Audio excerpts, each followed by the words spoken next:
Okay, we'll call to order the regular meeting of the Batavia City Council for Monday, August 7th, 2023. I'd ask that you all please rise for a brief invocation to be followed by the Pledge of Allegiance.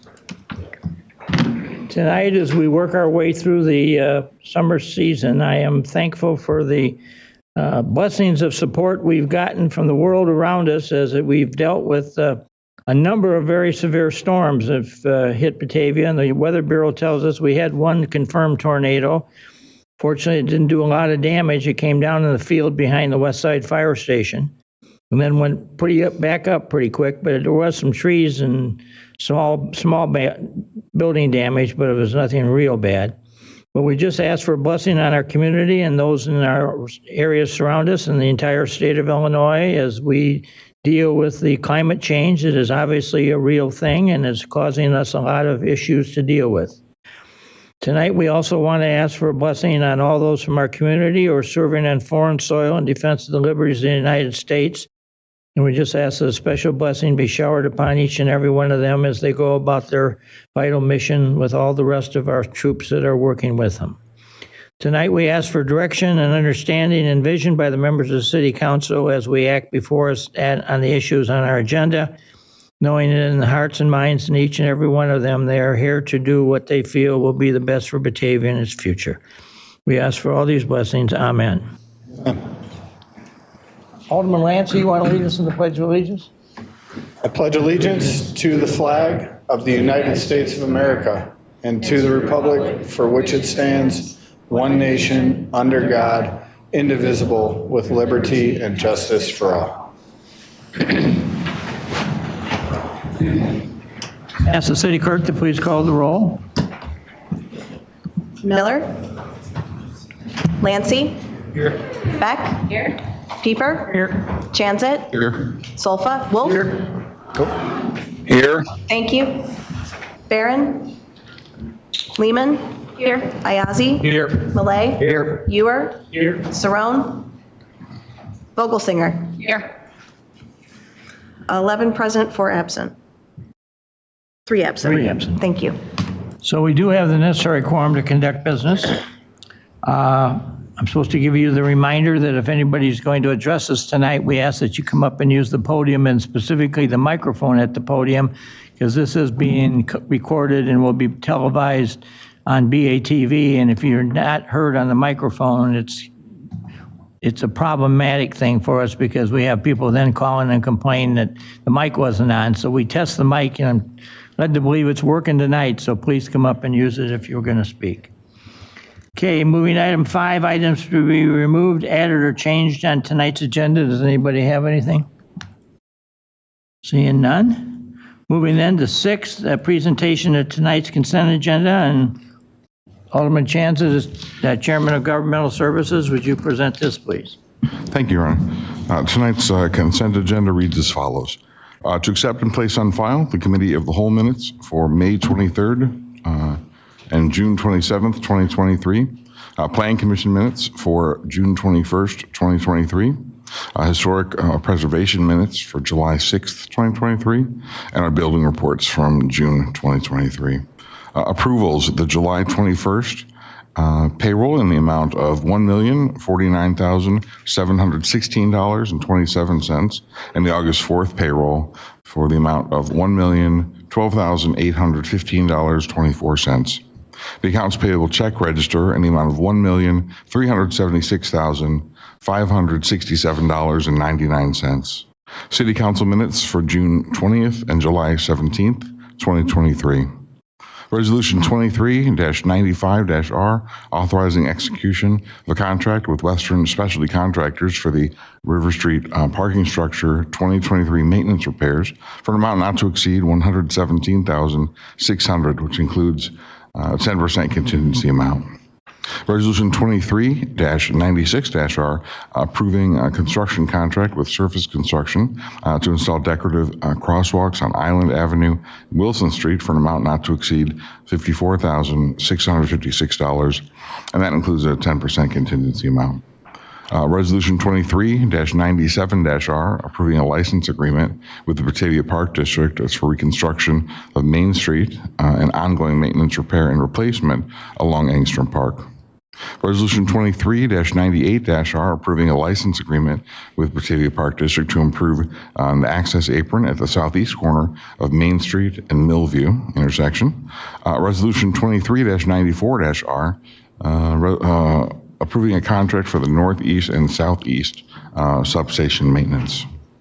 For approvals, a Class F liquor license for Batavia Main Street, the dinner table event being held on Sunday, August 13th, 2023.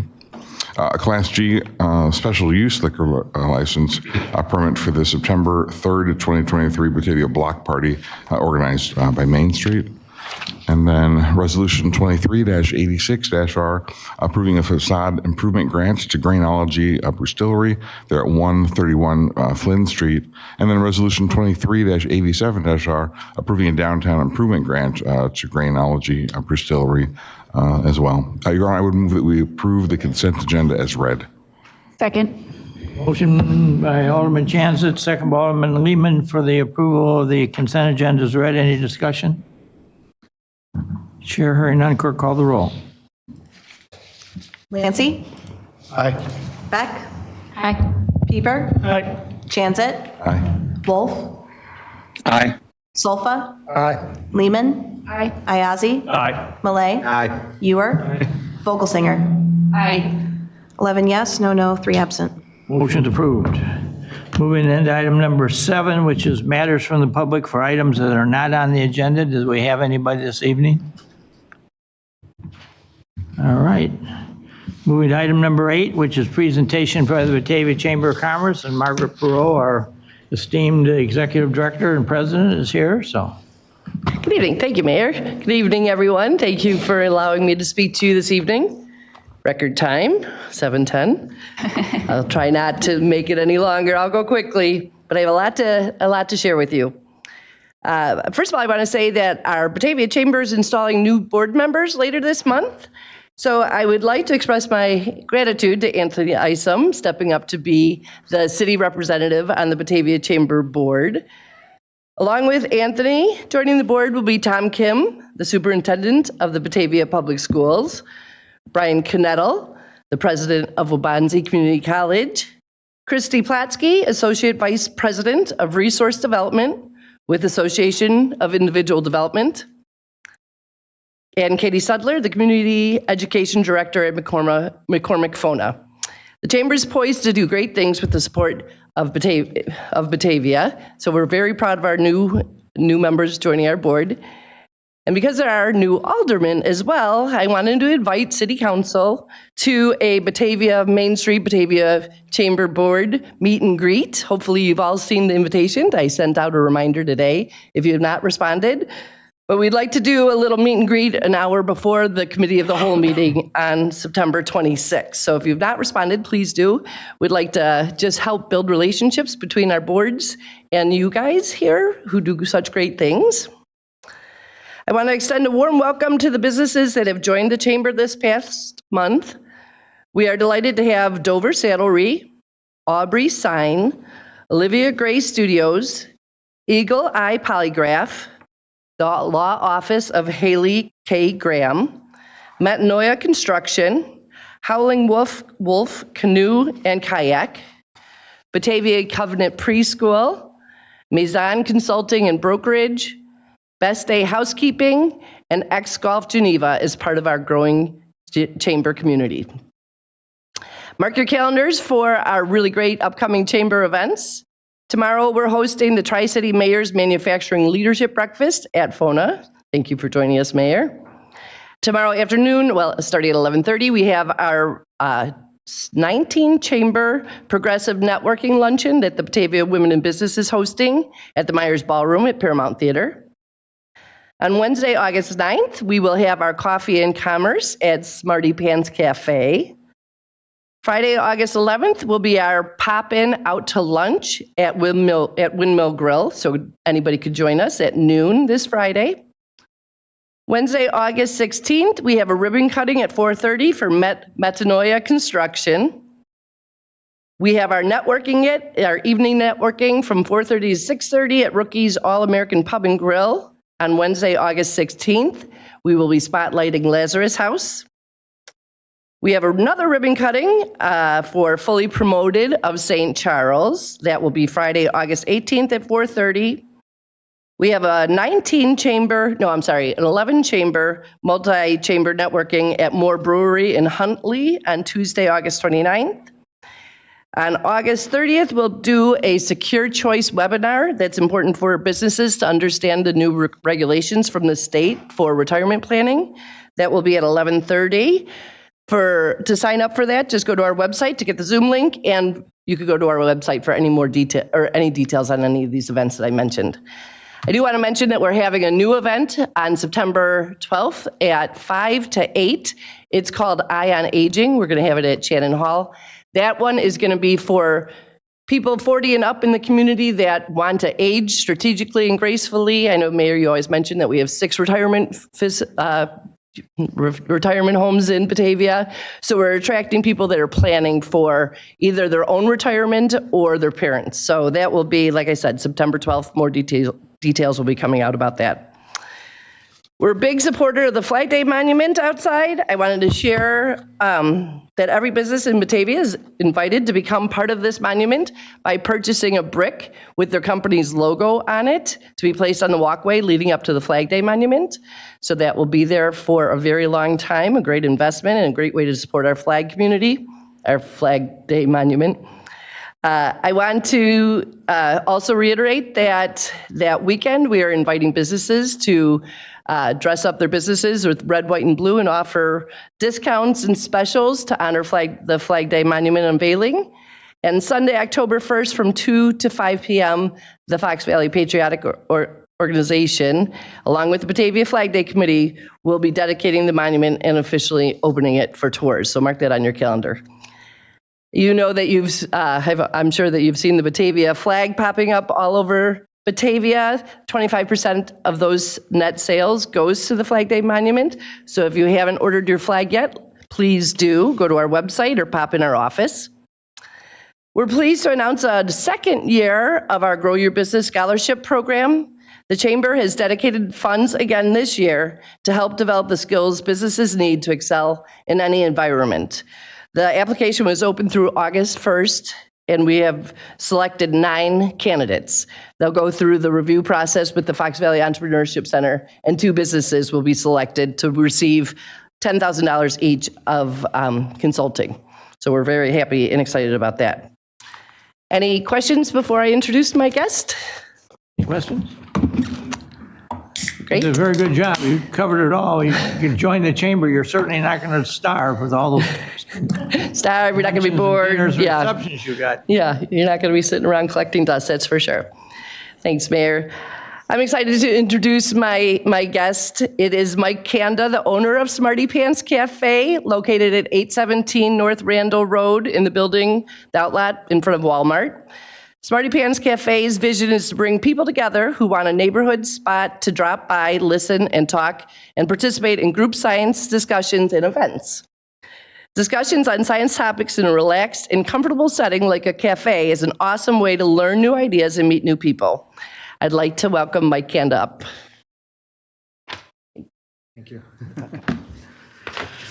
Good morning. It's got to be morning somewhere. I own a coffee shop, so. My name is Mike Kanda, as Margaret mentioned. I'm the owner of Smarty Pants Cafe. We're a science-centric coffee shop that serves amazing coffee and great teas to the public. Our mission is to serve the science-curious public by hosting science events in the evenings and talks. You know, people ask, why is science in a coffee shop? And I tell people I used to attend science events. You know, I'm not a scientist.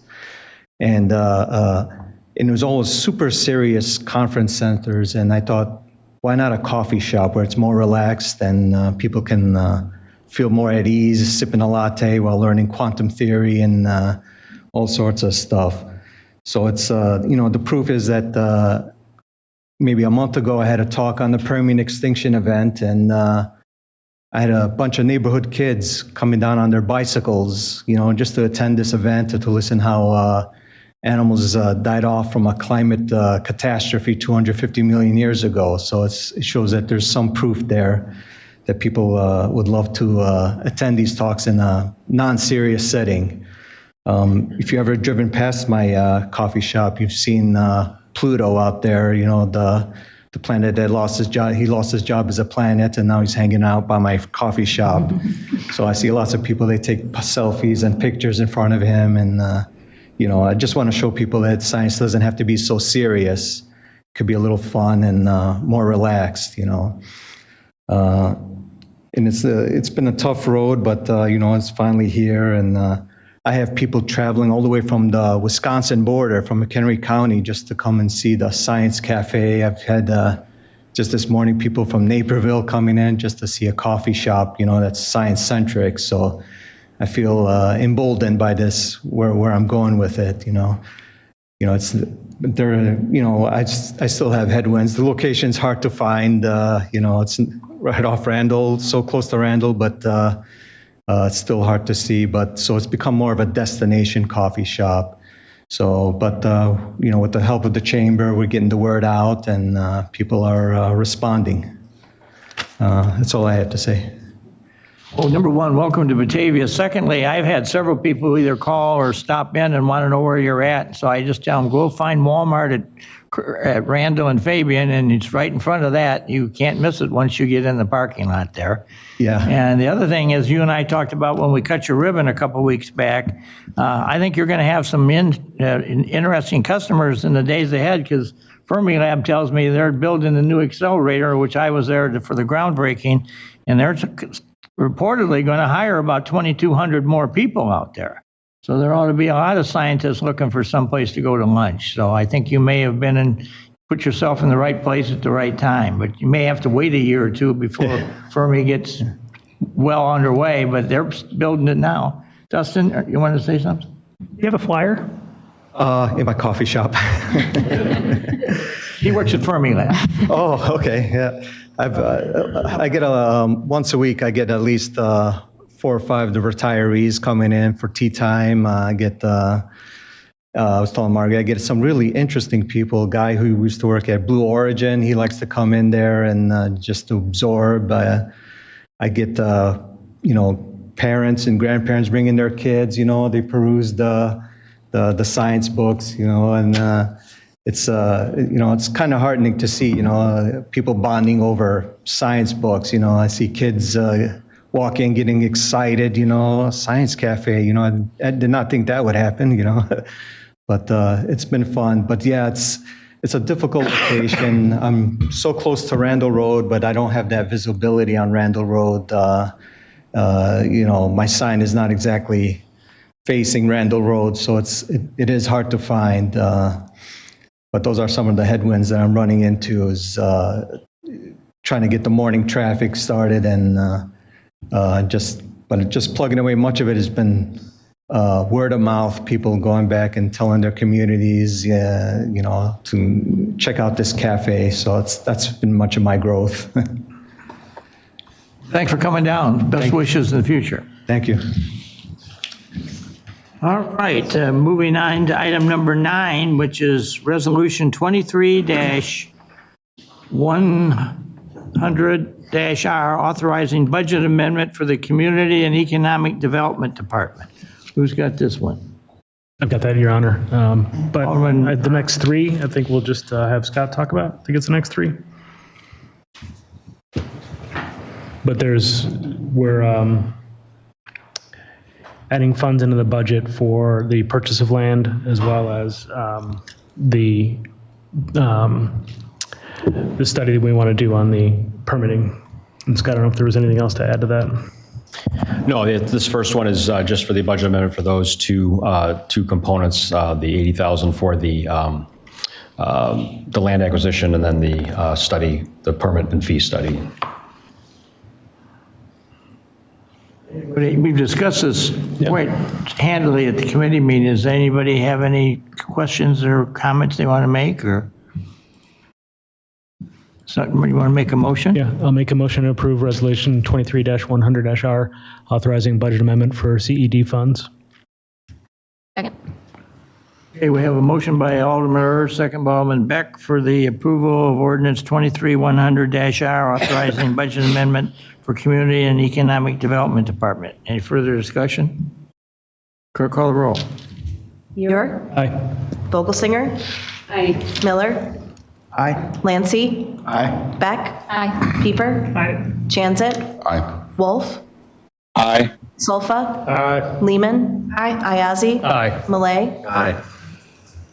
12 yes, no, 2 absent. Motion's approved.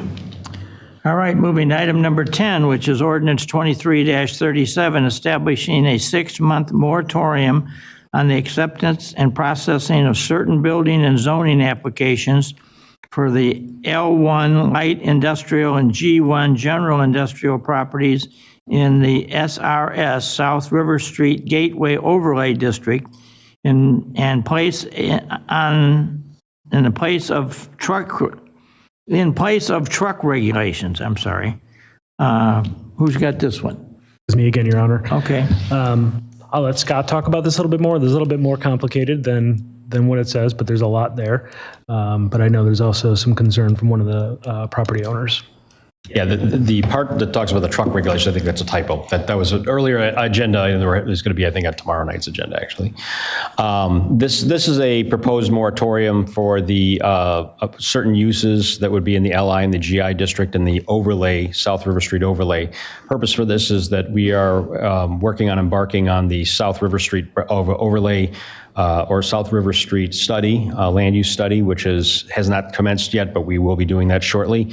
Money has been budgeted from that this year. We just have not had a chance to dive into sending out the RFP and everything else that would be associated with that. We wanted to basically freeze the way things are in that for 6 months so that we can have the time to study the zoning classifications and the uses that are out there. This would apply to any new buildings that are over 1,000 square feet, or any new buildings, and then any buildings that are 1,000 square foot additions. Anything less than that would still be allowed. Fences, parking lots, those same things would still be allowed. So that is the proposal, is to impose that for the short period of time so that we can study this, so that we don't ultimately approve things that maybe as part of the study, and any rezoning or any zoning changes that happen will now become new non-conforming uses. Any questions or comments from the council? Again, you discussed this at committee too. Alderman Chanzit? I was just curious. I know that at committee we had learned that there was an applicant for this property for sale in this district, and we've been telegraphing this for a while, that we would sort of like this corridor to be more welcoming, and this is probably one of the last chances it will have to do that. So to approve a sale of a property that might have a use that's not going to be congruent with where the plan is supposed to be is maybe setting us back 20, 30 years for what the ultimate project looks like, or makes it more expensive for a developer if they're going to acquire all of this land and do some larger project. Did the city have an opportunity to speak with the landowners? Do they have any change in how things are working? Is it your advice that we proceed with this tonight, or table it, or do? We've had some back and forth with the attorney. I think she's here tonight. So, and so she understands the position. The city attorney has countered that position with a letter. So certainly they can speak for themselves. But we have had back and forth conversations with them about the situation. Okay. So just to make it clear, then your advice is then to go ahead and support the ordinance as presented. Then as presented, yes. Okay. Very good. Thank you. Mm-hmm. Any other questions from the council? Anybody in the audience want to address the issue?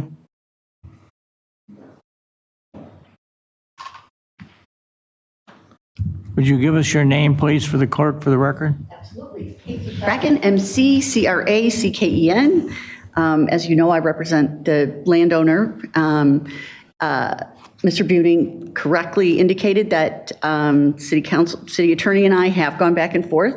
Again, I am simply reiterating our request, which I think is a relatively reasonable request, that we simply exempt the parcel that is under contract. Again, that contract was in effect, the property was marketed before we were even aware that this moratorium was being considered.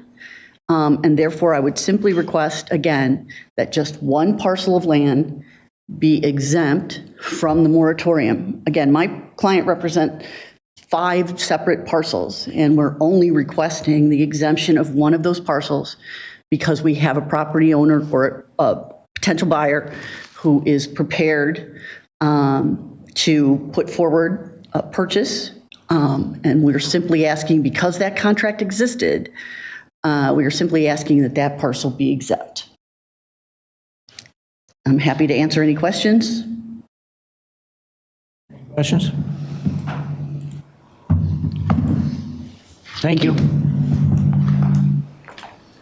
What's your pleasure? I'd like to make a motion approving Resolution 23-099, supporting design concept. Oops, sorry, I went ahead. I do want that too, but make a motion to approve Ordinance 23-37, establishing a 6-month moratorium on acceptance and processing of certain building and zoning applications for the LI industrial and GI industrial properties on South River Street Gateway Overlay District, as it is written. Second. Motion by Alderman Ur and second by Alderman Malay for the approval of ordinance 2337. Any discussion on the council? Alderman Chanzit? I wanted to reiterate, again, because the council has been telegraphing this for a while, that we were looking to improve this gateway. I recognize the rights of a property owner, but I also want to make sure that we're aware as we place this vote that this landowner does own multiple parcels. I'm hoping that we can work together in the future to make something really grand as people drive into town. And I'm hoping that the sale of the property, if it does not go through, means that the final product will be the very best and brightest use for this land. Yeah, I'd like to add into that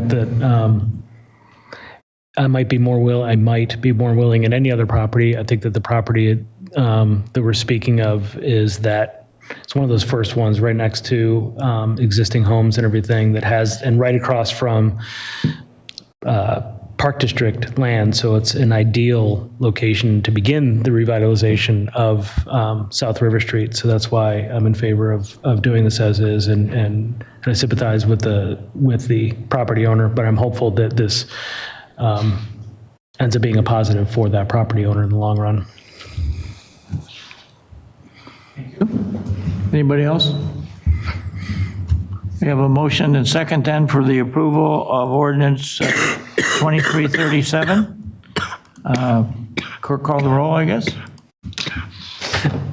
Ewer, Aye. Vogelsinger, Aye. Miller, Aye. Lancy, Aye. Beck, Aye. Pieper, Aye. Jansit, Aye. Wolf, Aye. Solfa, No. Lehman, Aye. Ayazi, Aye. Malay. Aye. 11 yes, 1 no, 2 absent. Ordinance is approved. Okay, moving to item 11, which is Resolution 23-099-R, a resolution supporting a design concept for configuration of the river and the depot pond in the event of the removal of the Batavia Dam. Who's got this one? And it actually has it. Oh, Alderman Jansen, I'm sorry. I do, Your Honor. As we discussed at great length for many years, possibly 20 years, and again, most recently, 2 concepts that have been narrowed down for concept of riffles or concept of a berm and whatnot. After long discussion, I think we did reach a conclusion to this discussion, and we are moving this forward in the hopes that it will continue discussions. Is there anything that staff wanted to add, Laura?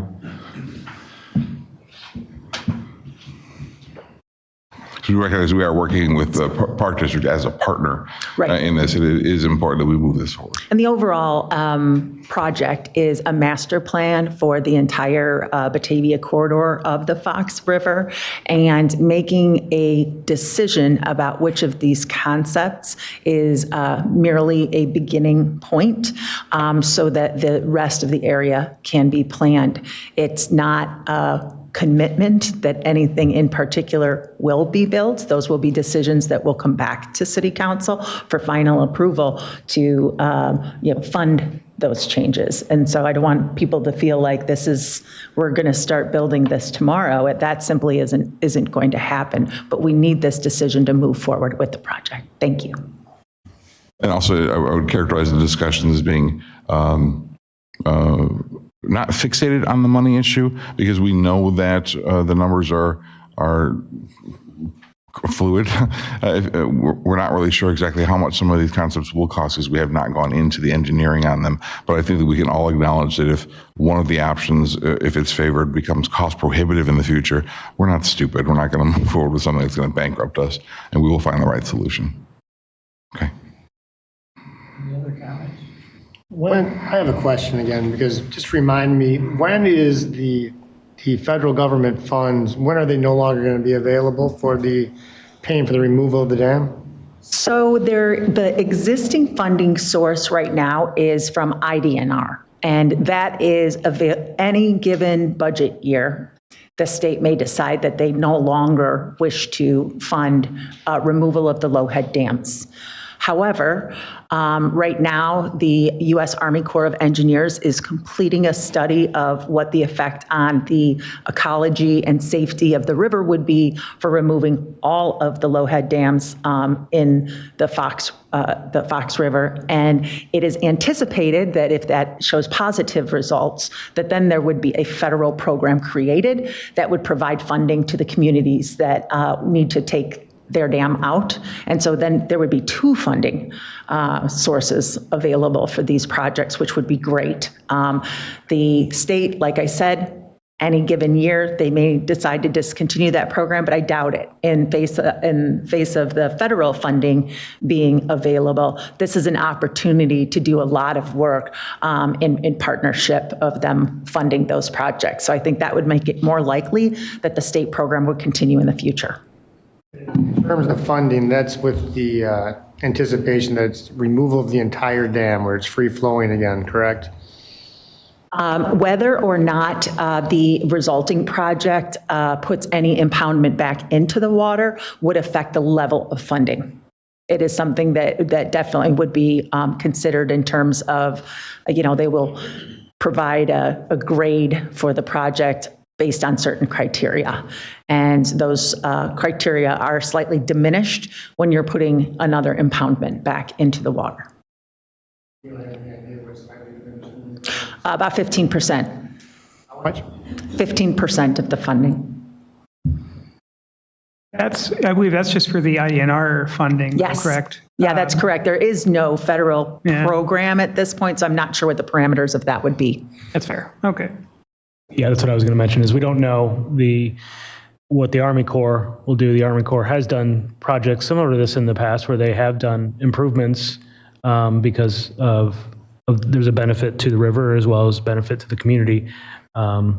You could argue that the Army Corps has built levees along the Mississippi for years, which you would never recommend. In the past, had we not done it, we would let the Mississippi River flow where it flows. But the entire city of New Orleans is below sea level and supported by levees, which you could argue that, well, we shouldn't have the levees there anymore. So you don't really know what the Army Corps is going to come back at. They could come back and offer us money to put in the recreation as well, because it does improve the river to a point.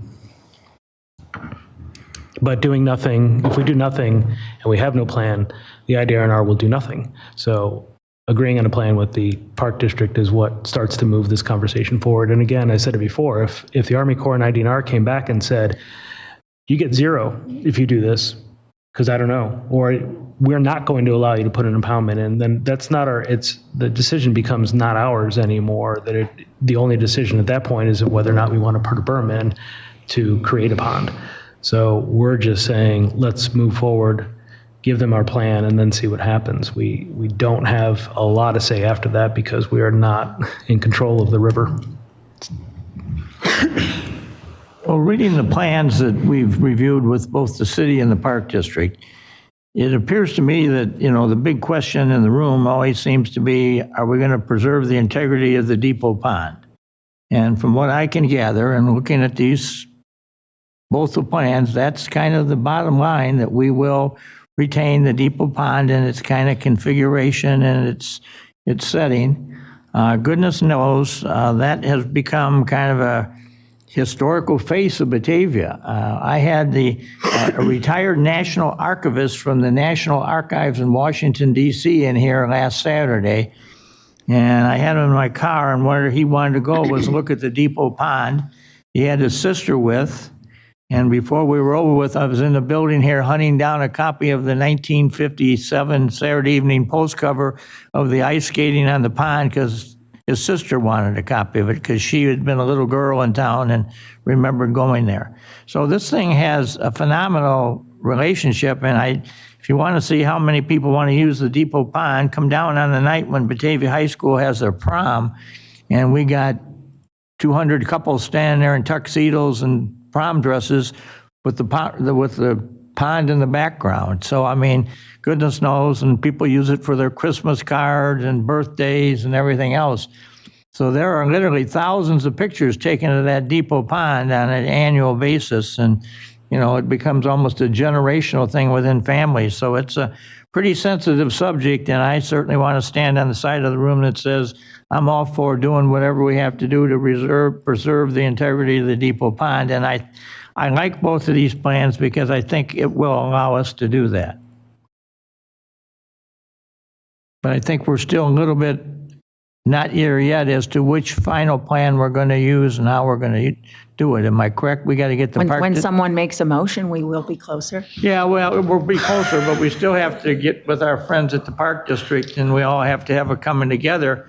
But so I am told the Park District kind of speaks to the same position that I just spoke to, that they would like to keep the depot pond. So All indications are that their board is in favor of this concept B. And so they are also in the process of putting a resolution at their next board meeting for concept B. okay, we have a motion for ordinance 2330. You don't have a motion yet, right? We don't. Oh, I we will did? make I one. thought we did. I'm sorry. No, you didn't make one yet, right? I thought yet. Alderman Earl, you had made a motion, hadn't you? No, well, I started to before accidentally. but Okay. That's where I got confused. Just getting ahead of myself. You make the motion. I'll make a motion. I'll make a motion. Hold on, wait. There's still a chance for it. Yeah, hold on. While I am extremely happy that we're moving forward with engineering, I still think that we are not making the right decision as an engineer, knowing that what we are doing and what we're going to be seeing with the engineering study is going to show certain things. We're basically going to be wasting our money doing this engineering study, which is fine, but all the things that we've talked about that we're concerned about, not talking about saving the depot pond because either one of these will save the depot pond. All the things we're talking about the ecology, using the river, being able to navigate the river, all of those things can happen with the other option. And I think that's what we are going to see as an engineer in the engineering study. Nancy? So what are the mechanics if we were to vote A? Because the Park District votes B, doesn't that put us at a standstill, or do I misunderstand that? Yes. So a it vote does. for A, in my opinion, is a vote to halt. So I just choose to move forward with something and get this thing moving, because in all reality, like we're all kind of saying, and I think thinking, is there's a Pandora's box here that we're about to open, and we'll see what happens. But we got to move somewhere. So, and if we vote A, I don't know what we're doing at that point. Alderman Lancy, or excuse me, Alderman Pieper? Is there any potential for the engineering study to provide a notional idea of option A, not a full study by any means, but just if we wanted to reconsider having more information than we do currently, a rough estimate, if you will, without substantially increasing the scope of the study? They did that in the beginning. They had come with design concepts, and then both the Park District and the city asked them to more fully develop that. And that's when you'll notice there's a lot of verbiage underneath each one of the concepts that's attached to the resolution, and wanted to know ongoing maintenance costs and things like that. So they did that as far as they can go without embarking on a phase one. So they're there. That being said, if there was curiosity and funding, the city could do their own study about A if they wanted to spend the money on that. You know, it would just, what's that? How much do you think that would be? Gary, I wouldn't even know a ballpark figure for that type of engineering study, but we could ask for. What the Army Corps is doing partially, though, with? No. Right, yeah. But isn't that study from 2002 the one that shows that if you remove the dam, it'll show you what the river is going to look like? They're updating it. Sure, but that So I hasn't. think that, you know. Sure, but the for river, instance, in 20 years, the river hasn't our changed. climate has changed significantly, and sadly, in just that period of time. So they're updating it, and that was just for our portion, and what they're studying is the entire length. No, I understand that. What I'm saying is in 20 years, the river hasn't changed. It takes thousands of years for the river to change. So in 20 years, nothing's really different about that. The depths of the river, the widths of the river, that's what it's going to be like. The only thing that we'd be talking about is putting in a berm and what it takes to pump water into that, and what kind of evaporation and seepage and the kind of stuff that you'd have to account for. That's what we'd be studying, not what the river is going to look like. That's already been done 20 years ago. Halting progress on this and not agreeing, Park District and the city, with what appears to be a mild majority, not a super majority, but a mild majority, is an Andy Dufresne move. He is quietly digging, if you've seen Shawshank Redemption, he's digging his way out of this thing. And one day, as the pond freezes, as the water freezes against this dam, it is slowly chipping away at this thing. And we're going to wake up one day, and our worst nightmare will come true, is that it will be a full breach. And then we will take several years, as we know how slow government is, to decide how we're going to fix the problem. I would rather be a step closer to the wrong answer that can be fixed, as opposed to waiting for Mother Nature to drain the pond for us. It doesn't see it. We're that much closer, and we wasted 20 years. We've been lucky these 20 years. So I hate to use these words, but it's almost true. It almost feels irresponsible for us not to move forward and see where it takes us, even if the engineering is wrong, or even if the engineering shows us that it means we need to change our plan just a little bit. I would rather hear that as a result, and I'll be the first one to admit that I'm wrong and vote for an engineerable solution, but I don't want to halt this. That feels like a worse answer. Anybody else? Alderman Sofa? One, I think any reference to the levees in New Orleans is a completely illogical corollary and alarmist and meant to inflame more than anything. Number one. Number two, I don't see why we would be the ones the way it's being framed, the way it's being phrased, is that if we vote for option A, it's our fault. It's not our fault. It's not, option B. If we vote for option A, because the Park District says they prefer option B, that somehow it's our fault and that we're the ones who are halting the situation. I disagree with that as well, because I think that if the Park District is presented with option A is what we're going with, they seemed pretty happy with all the mock-ups and everything else that was going on with the possibilities of what they could do. They have a preference for option B, but I never really heard them say that they definitely didn't want option A. I heard them say they definitely didn't want two of the options, which I think everybody agreed with, and that was option, C and D. Thank you. Yeah. They actually wanted option E is what the Park District wanted, if I recall correctly, until they were told that's absolutely not a possibility. And so then they pivoted to option B. And you know what I bet you they'd pivot to? Option A, if that's what was approved. Because they want just as much as anything else to be able to move forward with what they see as their plan and scale for what they can put on the river. And like I said, there was a whole mock-up of everything that can be done for option A. It was almost identical to option B with the exception of throwing some rocks across the river. Your categorization of throwing rocks across the river is maybe as bad, I guess, is my I don't know. comparison to New Orleans, because it's not just throwing rocks across the river. I'm guessing you didn't go down to Yorkville to take a look at what they have been to there. Hundreds of times, Alderman. Okay, so that's what it is. And it doesn't look anything like Yorkville, because Yorkville has a totally different concept. It's more What option E. you have is you have some dots on a piece of paper, and they said this, the consultant said this dozens of times, they're just kind of drawing some stuff out there. That is not what it's going to look like. None of those things are exactly what it's going to look like. And I will argue again and again about the usability of the river when you have the weirs and what that does. The funny thing is I failed to mention dozens of times I've trained Boy Scouts and venture crew members out on the pond how to kayak, and then once they got comfortable, then we went further up the river. That option goes away if you put berm it in. There's no, you're not just gonna, okay, I feel comfortable, now let's paddle and oh, I can't go to the river. I gotta, hoist my kayak over the berm, and maybe the river's deep enough. Likely it's not, based on these studies that we all should have read. So Sounds like an accusation. no, I just said that we all should have read.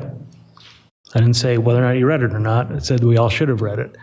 So that disappears, and those scouts decide that they're just going to go somewhere else to train. They're not going to train here. Talking to scout leaders, I know that that's what's going to happen.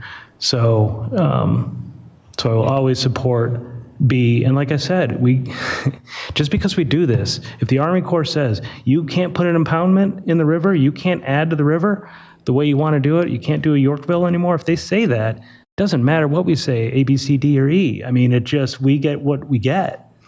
So this is just allowing us to not sit around for 20 years like we have, not sit around for 2 years like we have, and potentially miss an opportunity. Again, they come back and they say, no, then we have to pivot. We don't have a choice. So let's move forward. And I've said it before, this is our Wooners moment. This, whether you agree with me or not, and maybe it takes 50 years, 100 years to get the ROI, but we can't treat ROIs like a business treats ROIs. And I guarantee the WUNRF hasn't paid for itself yet. And it's probably going to be another 20, 30 years before it does pay for itself. We don't have to, we just voted to put in fancy sidewalks. We don't have to put in fancy sidewalks, but we just voted to do it. Or crosswalks, I'm sorry. So if it's about money, then don't do anything special. We'll just have regular streets. We're not going to do anything on 31 to paint the intersections because it costs money. It can't always be about money. It's got to be about an investment in the community. And that's, like I said, that's what the WUNRF is. That's what this is. It's potential investment in the community that brings in people regionally. We're putting a big flag monument out here to bring people in regionally. That's not just for the citizens of Batavia. So that's it. Rebecca? Y'all heard that, right, from Mark? It's not about, okay, just making sure. Right, it's recorded. No, I had some questions for you, Laura. This is informing our master plan and the bigger plan. So at what point does it actually go to the Army Corps and to the IDNR for approval and to get into that queue? Are we going to get the plan back and the phase 1 engineering back long before it then it goes to IDNR? I mean, how many years are we talking about if the engineering comes back and it's like, B's not going to work? How long do we then have to pivot to getting the engineering done for A? The focus of IDNR and Army Corps of Engineer is going to simply be removal of the dam and the bank restoration associated with that. Any of this, we're going to be doing on our own time schedule. So what do you think it looks like in terms of when we would get that news about no on B for whatever reason and switching to A? So the next part of the process will be to design all the amenities that go around it, and then there'll be another, I think, one more public comment on what that final plan is. And once the final plan is decided upon and committed to by both parties, then there's an implementation phase and a timeline for implementation. And so that's when that would begin. If you ask me to put a time period on it, if both parties decide in August that we're moving forward with B, I think it would still be another 4 to 6 months. So this would be something, if engineering would begin perhaps at some time in 2024. It would be budgeted for in 2024. I would certainly encourage us to approve this tonight because I think, as it's just been pointed out, we really need to kind of move this thing along. And this thing, it just kind of dies there, and then somebody starts a rumor that something's going to happen, and it probably isn't. So I think we really need to get some firm engineering and some firm design, and then have the opportunity for anybody that wants to come back down here and make some comments about it. And, it may take, I think the final decision probably is going to have the Park District Board in this room with us, because it's going to be a two-body discussion as to, or a decision as to what is and is not going to happen. But right now, we're just talking to ourselves here and not getting anything going. And I think the other thing that I would be concerned about is the state of the state's finances is a bit wishy-washy at the moment, and I would want to make sure that we don't talk so long that suddenly there's no money to do anything along this project or any other project in the river. And I could see in the bigger picture of things how some in the state would say, oh, forget those dams or that river repair, let's go do whatever else they want to do. So, we've got right now those who are elected and serving us in the Illinois General Assembly seem to understand this and seem to be in support of it. Would you read that? Yes. Yeah, so I think they are. Goodness knows I've been out to lunch with several of them recently to have long conversations about, what is really going on here. And I've always used this as a priority of the conversation, that Batavia is very interested in kind of finalizing the dam, or the river rebuilding in downtown Batavia, because it's such a key component. But we've spent a lot of time and effort and volunteerism and everything else to get us where we are. So we want to keep that. And we want to see how better we can make this. And there may be phases of this thing that are a good idea now, but maybe, some of the boating or whatever else you want to do here may have to wait a few years before that may get funded. I don't know. We'll see. But I think we need to get moving, because we're just spinning our wheels here, and we need to get this thing going. On that note, I'd like to make a resolution, or approving Resolution 23-099, supporting design concept B for configuration of the Fox River and Depot Pond. Second. A motion by Alderman Earl, second by Alderman Millay for the approval of ordinance 2337. Any further discussion? Clerk, call the roll. York? Aye. Vogelsinger? Aye. Miller? No. Lancy? Aye. Beck? No. Pieper? Aye. Janzit? Wolf? Aye. Solfa? No. Lehman? Aye.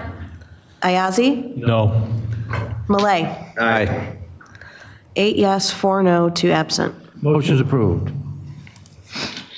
All right, moving to item number 11, which is Resolution 23-099-R, a resolution supporting a design concept for configuration of the river and Depot Pond.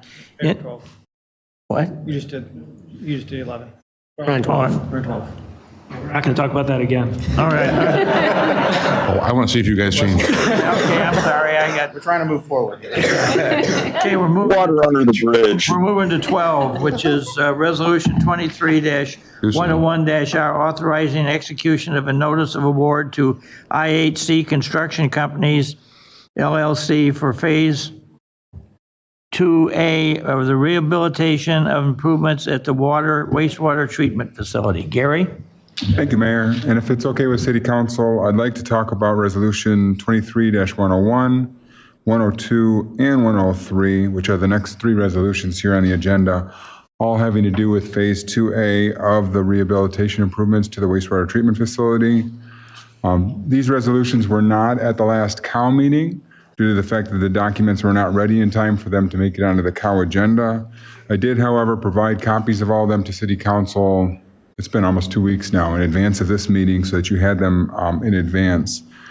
23-101 is a resolution for execution of a notice of award. That's a document that's required by the EPA loan process, which basically says the city intends to award a contract, a notice of award to IHC Construction. 102 is the actual agreement, the actual award with IHC Construction. And finally, 103 is the notice to proceed, which is an official document given by the city to IHC telling them when they are to proceed with construction. And that document establishes the start date for the project. So again, this is all required by the loan process, the EPA loan process. Some of it may seem a bit redundant, but that is their process. We are recommending that we proceed forward with awarding a project to IHC for an amount of $42,620,000. And that does reflect IHC's base bid with deductive alternate number 2. And then back from Trotter's memo from April, we had talked about this with City Council at that time. Alternate number 2 deductive is to eliminate 2 of the primary clarifiers from the design, which we're fine with. We always kind of knew that those were going to be alternates, whether we proceed forward with those or not. We did review last time kind of the scope, and it is outlined in my memos. I'm not going to go through that in detail. I will, though, touch on the fact that we do have an EPA loan authorized in the amount of $38 million. And I just told you that the project will be $42,620,000. So obviously there's a funding gap there. And that gap is going to have to be addressed with a bond at a future date. And Finance Director Colby and I have talked about that. We'll have to come back to City Council for that at a future date for authorization. So with that background information, I'll take any questions and anything else the council needs answered. Well, you're really speaking for 12, 13, and 14. Yes, sir. And one presentation. Gary just mentioned the costs here, and we have a $4 million gap, but given what has been our increasing building abilities and everything else that's going on there, I don't think this gap is going to be a big problem for us to figure out how to fund that and put it through. In likelihood, it'll be revenue bonds Right. through the wastewater utility. We've got, a phenomenal base out in the industrial park now that's paying water bills and sewer bills and everything. And right now in Batavia, we are building 549 new living units under construction. Many of them have already been built.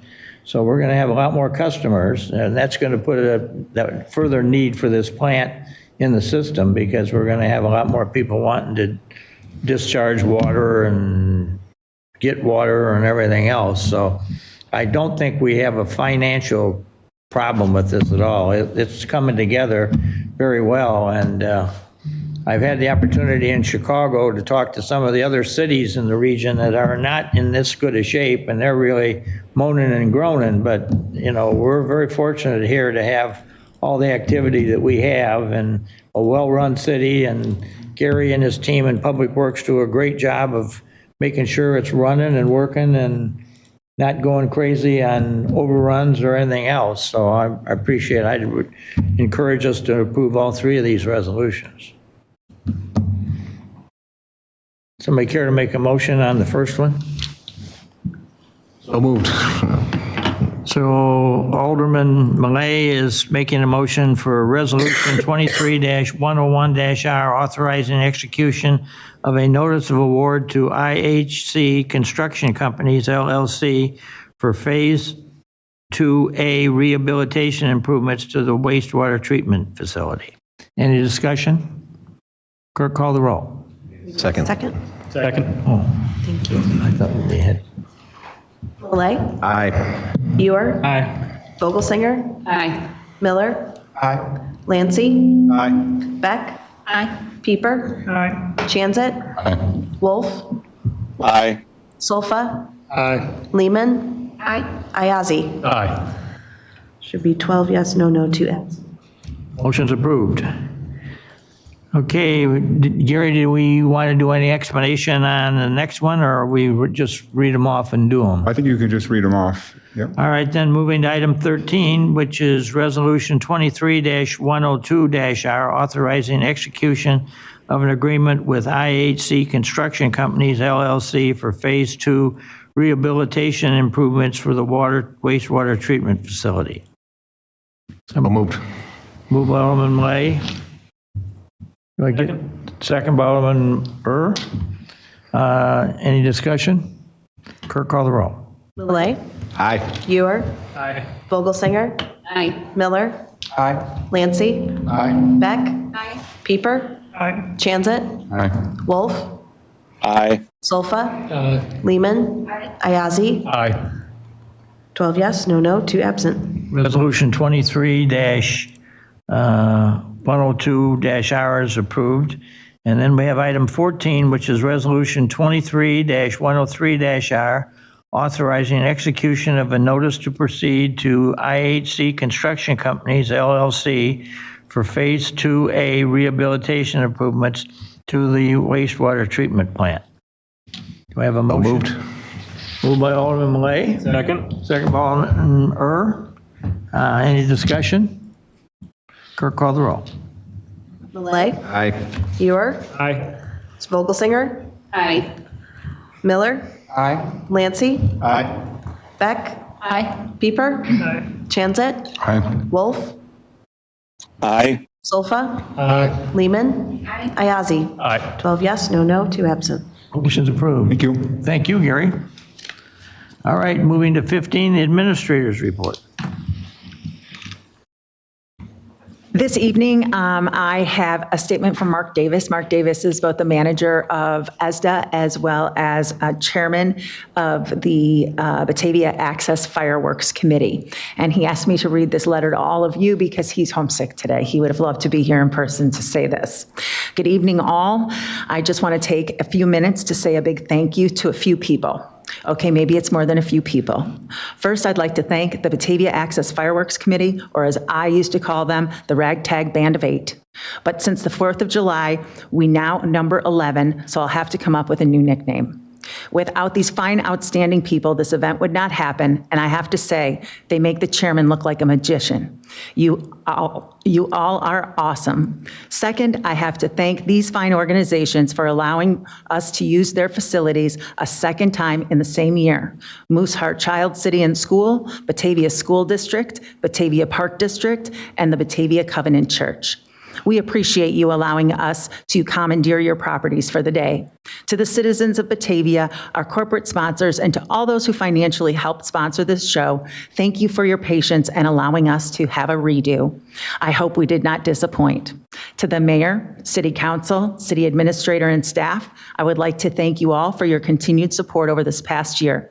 Thank you, Chief Mazza, Blowers, and Johnson, and all the members of the police department for your fine job of keeping us all safe and taking care of traffic.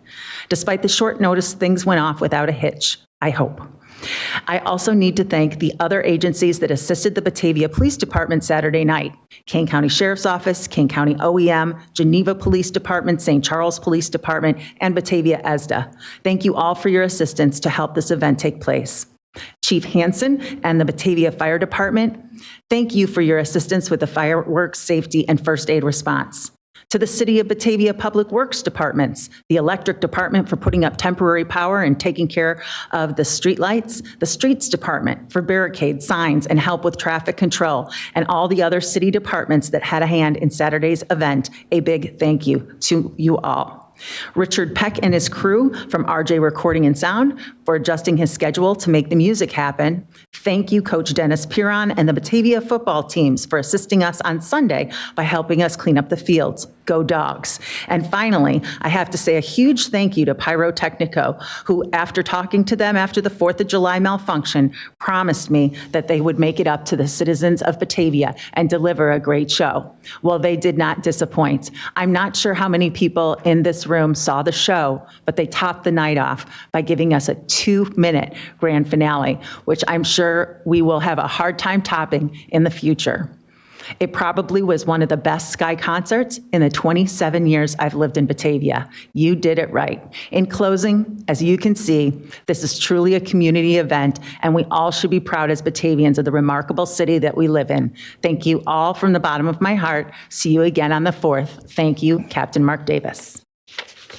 Thought that was a super, super nice thank you to all of the different members of our community and, you know, the employees who, while everyone else is out celebrating, they're working hard to keep all of us safe. So much appreciated words from Mark Davis.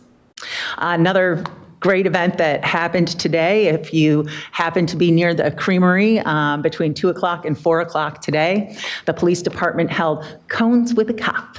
And Chief Mazza came to tell me that they had originally bought 100 certificates that, you know, just in case that many kids showed up, and they ended up buying another 100 certificates. So it was a crazy successful event, and thank you to the police department. Those are such important things to do to, you know, have the kids have relationships with the police officers and know that they're there to help them and that they're their friends. So, and let's see, I think I had one other thing that I wanted to update you guys on. We have received a group variance application for a fence height deviation for the properties that abut the new Kirk Road detention facility. They're requesting to increase their maximum fence height from 6 feet to 8 feet along the detention facility. And so this is going to be something that will first go to the Plan Commission before it comes back to this body. But I just want to let you know that that was out there. And then also, there is a lot of construction happening throughout our town between, you know, putting in sidewalks, ongoing roadway resurfacing and sidewalk repair contracts. And then we also have the lead service line replacement work that's going on. And so kudos to Lori. She's trying to keep the community informed about where that work is occurring and areas to avoid if possible. And that's all I had, unless somebody has any questions for me. You know, I just want to add on to the fireworks letter that you were not kind enough to read, and Mark did a really nice job with that.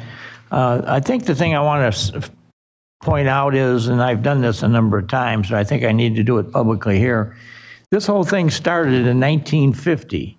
As an idea at the Batavia Fire Station of trying to do something to keep people in Batavia off the then dangerous highways that people were getting killed on holidays.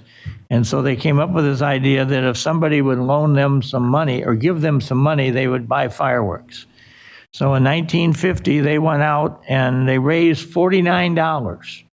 And they went out to the old athletic field on Illinois Avenue, which is now a park, and they had a $49 show. And the firemen fired it themselves. And as many of the old-time firemen used to say, they weren't quite sure what they were doing, but they lit it and saw where it went. And it immediately became quite a popular thing. And so the next year that they said they'd do it again, they raised, I think it was $212. They more than doubled what they got the first year. So then they put on even a bigger and better show. And they always started this thing about the grand finale. That goes back to the very beginning, where they unload a whole bunch of stuff into the sky, and that's where it goes. Well, as you all know, things around that park over there started to develop pretty heavily in the mid-1950s. So it got a little bit problematic to fire all those fireworks off on Illinois Avenue. So the minute that the new high school started construction, the fire department was at the school board meeting asking for permission to move the thing to the high school football field. And so they gave them that, and so they were out there for a few years. And then it got so problematic there that our friends down at Mooseheart said, okay, we'll let you put it in the middle of the cornfield south of Main Street, and you can fire it there, and that way it won't be near nothing. And so that's where it's been. This is 1950, so now we're in 1970 or 73. So we're at 20 or 73 years of firing these fireworks off. And the interesting thing I can stand here and tell you, as near as we can tell, we've never spent any taxpayer dollars to buy the fireworks. Now, we have spent some to hire help to help us do it and whatever, but the cost of the fireworks every year has always been donated by the citizens of Batavia because they like the tradition and the idea that it's something that they can do. So I think it's truly one of the great community events that we do. It's probably, as the police department tells me, that I guess this year wasn't quite as bad, but that is generally the worst traffic jam of the year when this thing gets over with at 9:30 at night.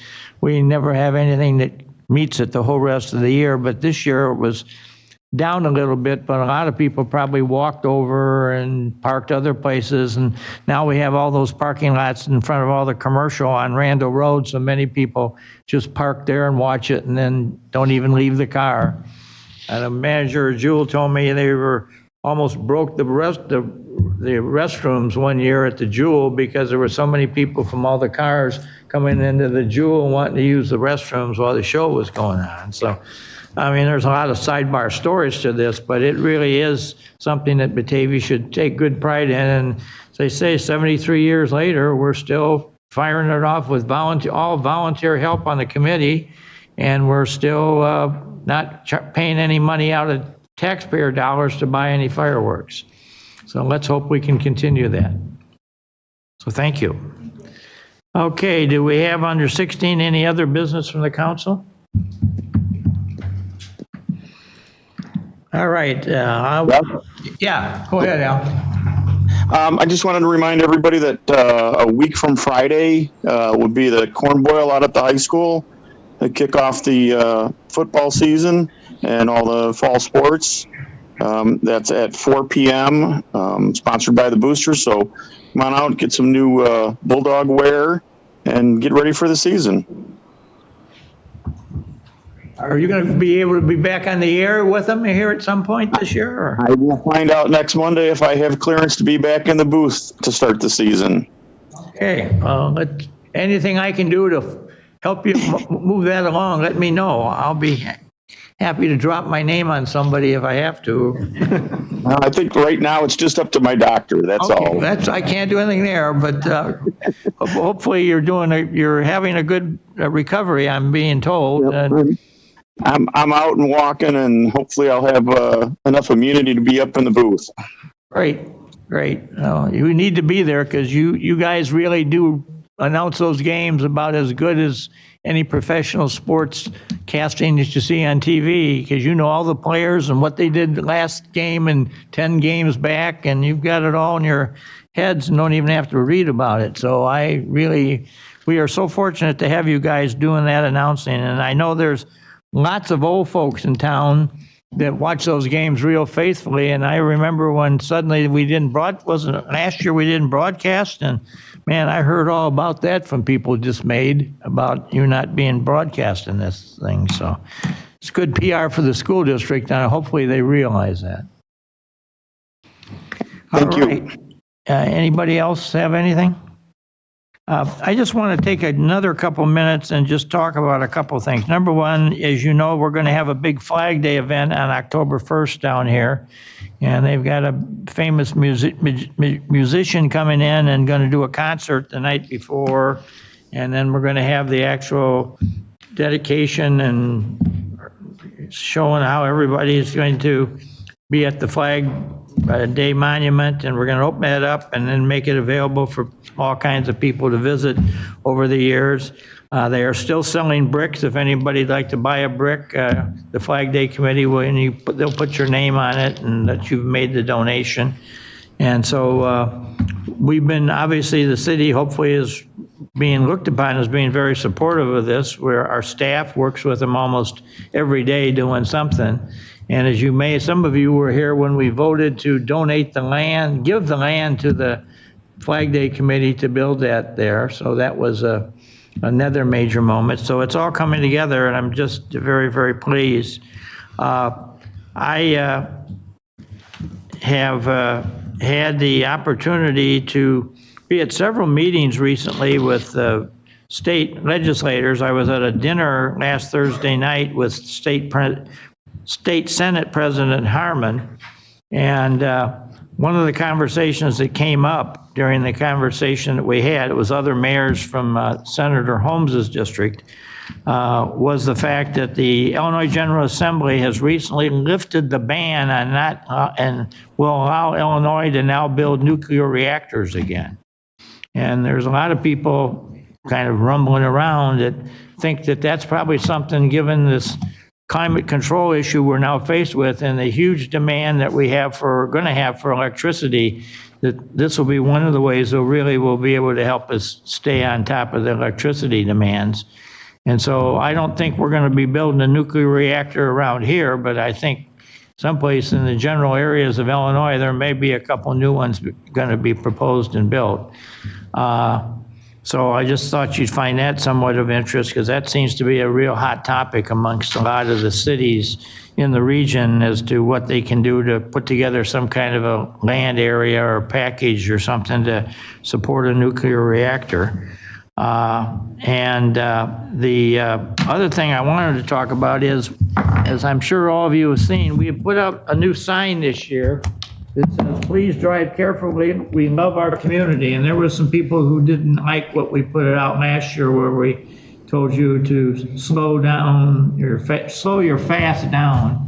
And people made changes in that sentence and all that. Anyway, so this one has been sponsored by the Batavia Park District, the Batavia School District, the Batavia Library, and the City of Batavia. And we've ordered, I think now, 140 signs? 200. 200? Okay, so we've got some over there against the wall, and if any of you'd like to take one and put it in your front yard. This year specifically, as you all know, we've had some really bad traffic accidents in town. And I really would like to have us, as we begin the school year, have as many of these up as we possibly can do. So please feel free to take one. If we run out tonight, I'll get you one for your house. And Lori Botterman's been doing a wondrous job with me in trying to get these bought and ordered and everything else. And so we started out, I think, with just 40, and now we've ordered 200 more, because some people didn't think we would put 40 up, and those like disappeared almost overnight. So any street in town is welcome to have one. Any house in town is welcome to have one. And it really does send a powerful message. In Chicago, at Chicago Metropolitan Agency for Planning, where I'm an officer in there, we have a staff, and regrettably, they have done historical research. And with the research they have shared with us last week is that right now, Illinois is on track this year to have the worst record of traffic fatalities in the history of our state this year. And I think we maybe have already broke the record. There's been so many. And so, that's something that I think we need to call everybody's attention to and let everybody know that this is not something that goes on. And I would just share with you that I've had several conversations with Chief Mazza about the Batavia Police Department, and I know he is preparing and is already implementing a number of patrols and areas that we're going to watch very carefully about people driving too fast, because that is probably one of the most common complaints we get from people at the moment is all these people driving fast. And between that and bicycle riding, which leaves a lot to be desired from a safety perspective, we really do have to kind of come down on some of these folks and say, hey, you got to play by the rules and don't go out and get yourself killed here on our streets, because we don't want to add any more to those statistics than what we already have. And we've added this year, unfortunately. So I just want everybody to hopefully join with me. And as we begin school, and that's the reason I'm speaking tonight, it's going to be in a week from Wednesday, I guess, as school starts, and I'd like to have as many of these signs up as we can, specifically on, some of the main streets where we have a lot of the traffic. So we've got them in front of most of the city buildings and whatever, but we'd like to get them out so everybody sees the message repeatedly as they drive through our town. So if you got any constituents that want one, feel free to tell them to come on down and get one. Or if they show up and we're empty, we'll put their name on the list, and when we order more, we'll get them those, because we'll order as many as we have big people asking for them. So anyway, with that being said, I would ask for a motion for adjournment. No, we got to go to executive session, I guess, don't we? So I guess we need a motion to go into executive session? So moved. Moved by Sofa, second by... Could you clear the reason for the executive session? For the executive session, we have 3 items up tonight: land acquisition, sale or lease of real estate, and purchase of real estate. And I move we go into executive session. A motion and a second by Alderman Malay. Clerk, can we call roll on this? Clerk, call roll. Malay, Sofa? Aye. Lehman? Ayazi? Aye. Malay? Aye. Ewer? Aye. Vogelsinger? Aye. Miller? Aye. Lancy? Aye. Beck? Aye. Pieper? Aye. Chanzit? Aye. Wolf? Aye. 12 yes, no, 2 absent. And then, Your Honor, just to clarify, we're not going to be having any decisions announced after, or no?